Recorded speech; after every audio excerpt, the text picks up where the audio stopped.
Kwa hiyo najisikia furaha sana unapojifungia na kwanza kuangalia picha za ngono, si ndio?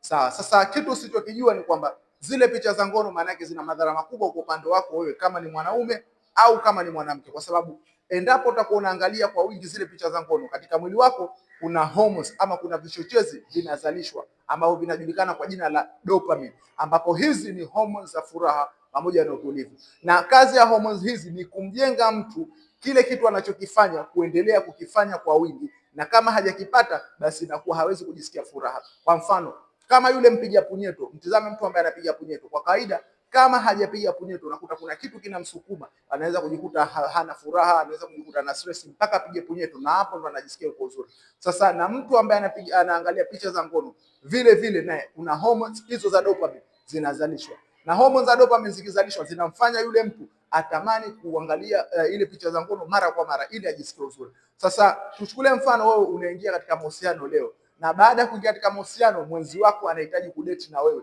anahitaji mkutane kimwili, lazima utajikuta kwamba una changamoto ya upungufu wa nguvu za kiume, utajikuta unapoteza hamu, hauwezi kushiriki tendo kamilifu. Hata ume wako unaweza ukashindwa kusimamisha kabisa, kwa sababu tayari katika ubongo wako kushafanya adaptation ya kwamba yale mazingira ambayo unayaona wewe katika ngono, maybe wanawake, ile mitindo yao, vitu wanavyofanya. Na ukikumbuka tunaishi katika ulimwengu wa kidigital, ambapo unaweza ukakuta zile ngono wenyewe pengine haziactive kweli, just ni AI tu, kitu kinatengenezwa. Ina maana unaweza ukakuta kwamba akili yako inatamani kupata vile vitu ambavyo vinapatikana katika zile picha za ngono, wakati hawa wanawake hawa ambao unakutana nao hawawezi kufanya yale mambo. Ina maana inaweza ikawa mwisho wa siku sasa unajikuta una changamoto ya upungufu wa nguvu za kiume, na sababu kubwa ni ile mitindo ya kuangalia picha za ngono tayari imeshakuathiri kisaikolojia, na ukaanza kujikuta unatumia madawa kwa wingi, unatumia madawa ya kukuza kuongeza nguvu za kiume, naendelea kubadilisha madawa kila siku unavyozidi kwenda, na ukaamini kwamba haujapata tiba uhakika. Kumbe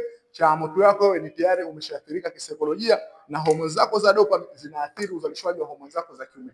Kama wewe ni mmoja kati ya watu ambao kwamba unahisi uko addicted, umeathirika sana na hii mitindo ya kuangalia picha za ngono au mitindo ya kujichua, au una changamoto yote ya kiafya, unaweza kunicheki ili niweze kukupa mwongozo wa hatua kwa hatua namna gani unaweza kuondokana na changamoto yako. Ondoa chanzo, kutibu tatizo lako.